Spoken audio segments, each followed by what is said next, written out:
देवर्षि नारद ने देखा कि अगर ये कंस ऐसे ही छोड़ता रहेगा तो मेरे प्रभु को आने में देरी होगी। आज देवर्षि नारद ने हाथ में बीड़ा लिया और चल दिए।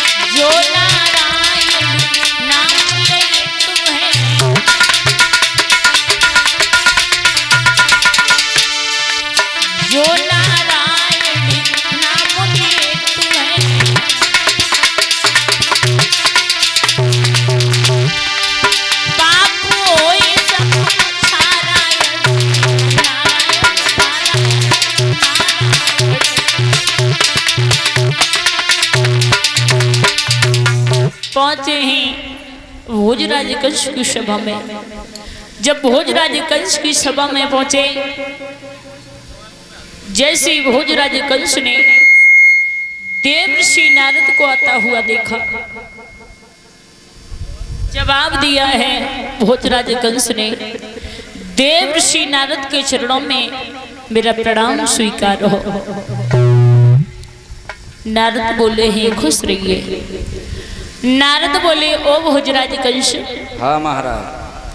जब भी आते थे तुम एक फूल की तरह चेहरा खिला हुआ नजर आता था, लेकिन क्या बात है भोजराज कंस, आप बड़े ही परेशान हो, क्या कोई परेशानी क्या है? बताएं, देवता कहते हैं कि हमारी बहन का पुत्र हमारा काल होगा।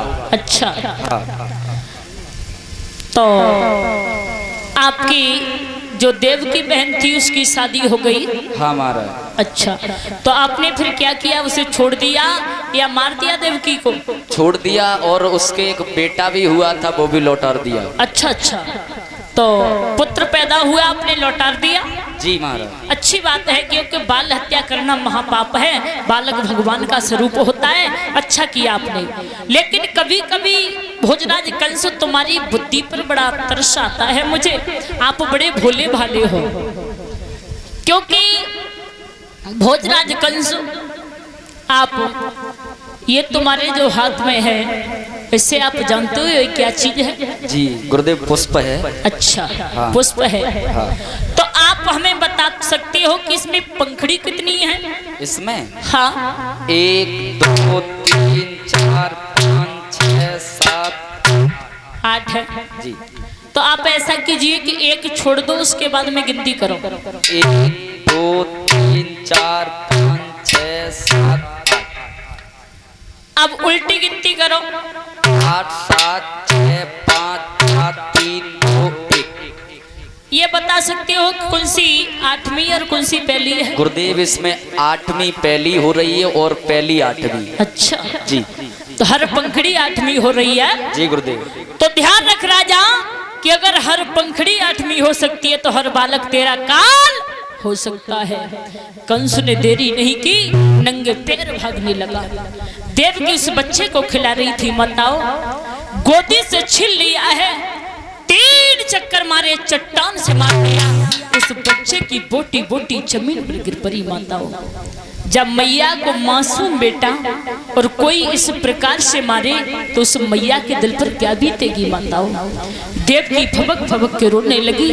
मांस की बोटियों को लियो, अपनी साड़ी में रख लियो और मुंह पर मुंह रख लियो, लाला तू मुझे क्षमा करना, जो कि तेरा पिता होकर के, तेरी मैया होकर के तुझे नहीं बचा सकी। बेटा तू मुझे क्षमा करना। और देव की रोकर के बोली है, लाला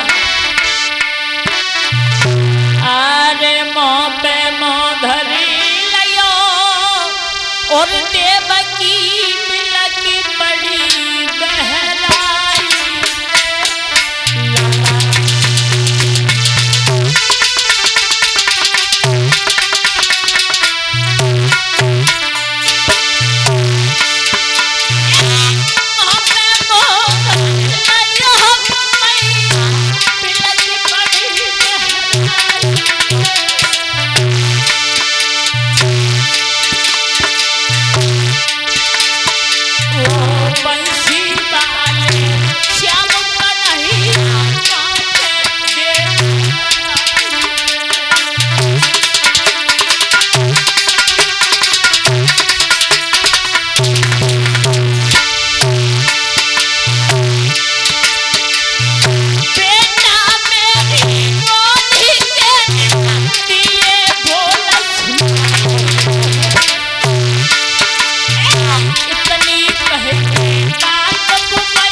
वसुदेव बोले, ए प्राण प्यारी काय रो रही है? शायद प्रभु को यही मंजूर है, जो प्रभु ने किस्मत में लिख दिया है वो हो करके रहेगा। तू रोना देर बनाया है। एक नहीं माता और दो नहीं 6 बेटों को मार दिया कंस ने।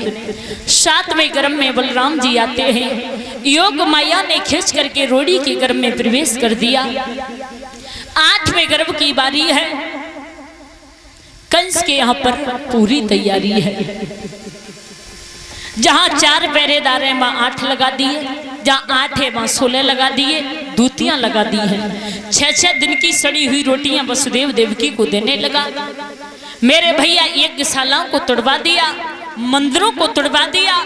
संत भगवान की तो वो हालत कर दी है कि अगर मिल जाते हैं भगवान का भजन करते हुए तो ये कारागृह में डाल देता है। आज सभी देवता बड़े परेशान हैं। पृथ्वी माँ से अत्याचार से नहीं हुआ। पृथ्वी माँ ने गाय का रूप धारण किया। सभी देवता बाज लगाने लगे, ए प्रभु कब आओगे तुम? कंस के अत्याचार हमसे सहन नहीं होते हैं। आज सभी बुला रहे हैं प्रभु को, तो आप भी बुलाओगे, क्योंकि साक्षात प्रभु के दर्शन होंगे। माताओं सभी बुलाएं भाव के साथ में। और ऐसी कोई जगह नहीं है जहाँ पर प्रभु का वास नहीं हो, हर जगह विराजमान है प्रभु। तो सभी बुलाएं हो जाकर के।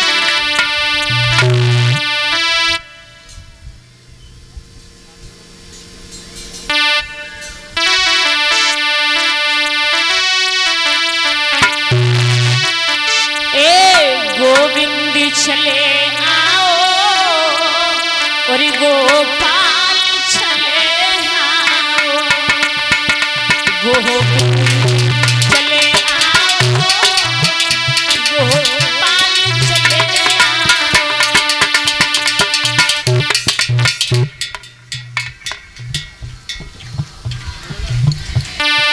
बहुत सुंदर माता पीछे सभी बोले साक्षात प्रभु के दर्शन होंगे। गोविंद चले आओ,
मेरे भैया आज वसुदेव और देवकी भगवान का भजन कर रहे हैं। उधर देवता सभी प्रभु को बुला रहे हैं, आ जाओ।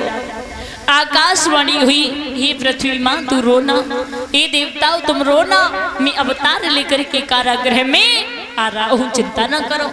धैर्य बनाई है। आज वसुदेव और देवकी, ध्यान देना परिषद महाराज, जब वसुदेव और देवकी भगवान का भजन कर रहे थे, भोजराज स्वयं पहरेदारी पर है। 4 पहरेदार हैं, 8 लगा दिए, 8 हैं 16 लगा दिए, दूतियां लगा दी। जब वसुदेव और देवकी भगवान का भजन करने लगे उस कारागृह में, ध्यान देना मेरे श्रोताओं, भगवान का कभी जन्म नहीं होता है, प्रभु प्रकट होकर के आते हैं। धीरे धीरे धीरे धीरे परीक्षित महाराज, भादो का महीना है, तिथ जन्माष्टमी है, रात्रि के 12 बज रहे हैं, पूर्वाई की हवा चल रही है, हल्की हल्की बूंदें पड़ रही हैं। वसुदेव और देवकी भगवान का भजन कर रहे हैं। देखा तब तक वसुदेव और देवकी ने कि जो जेल की दीवार है उस पर आकर के एक गोला सा बनता चला गया, और वो इतना बड़ा हुआ, इतना बड़ा हुआ कि वो मनुष्य की आकृति में आ गया। देखा वसुदेव देवकी ने 4 भुजाएं, शंख चक्र गदा और गले में तुलसी की माला, चमकता हुआ चेहरा, दोनों हाथ जुड़े। कौन हो आप? आवाज आई, मैं ब्रह्म हूं। क्या सेवा करें? सेवा कराने के लिए नहीं, मैं करने के लिए आ रहा हूं। जवाब दिया, प्रभु आप यहाँ आ रहे हो? हाँ, आप हमें रात ही रात में गोकुल में पहुंचा देना। जवाब दिया, दूतियां जाग रही हैं, पहरेदार जाग रहे हैं, गुजराती ताले लगे हुए हैं, हथकड़ियां बेड़ियां लगी हुई हैं, प्रभु हम कैसे ले जाएंगे गोकुल में? तुम चिंता न करो, सब कुछ ठीक हो जाएगा। देखते ही देखते माताओं, गुजराती ताले खुल गए, दूतियां सो गई, पहरेदार सो गए, हथकड़ियां बेड़ियां खुल गई, और देखते ही प्रभु आज बाल अवस्था में आ गए। वो आकर के मैया देवकी की गोदी में लेट जाते हैं। बोलिए बाल कृष्ण भगवान की। जैसे ही मैया देवकी की गोदी में लेटे हैं, मैया कि जेल में जायो मैया देवकी छैया। ताली बजा करके बोलो,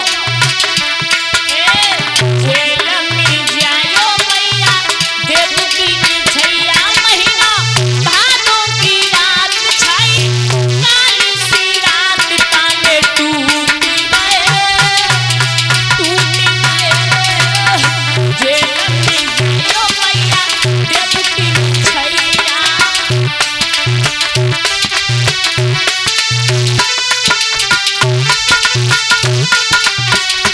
जय हो।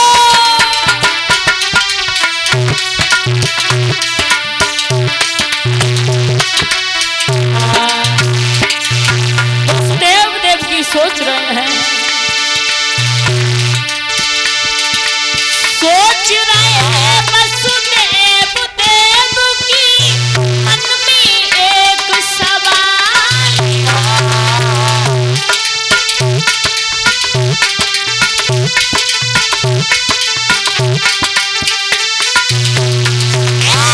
लेना आए कंसुबे दर्दी मेरे इस गोपाल को। क्यों? आखिरी छैया मेरी नाव को भिड़िया, आखिरी बछड़ा मेरी नाव को भिड़िया, महीना भादों की रात छाई, काली सी रात कान्हा टूट गए। जेल में जायो मैया देवकी छैया।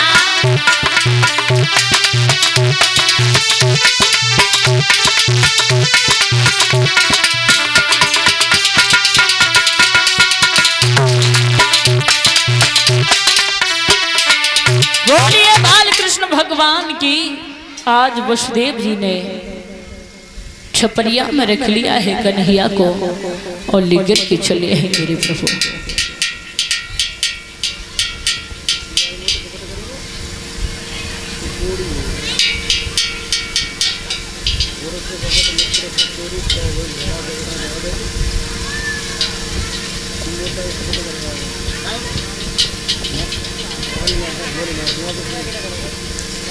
जाओ इधर से घुमाओ। सभी माता मैंने भगवान कन्हैया के दर्शन करें, और दर्शन करने के बाद में अपने अपने स्थान पर बैठ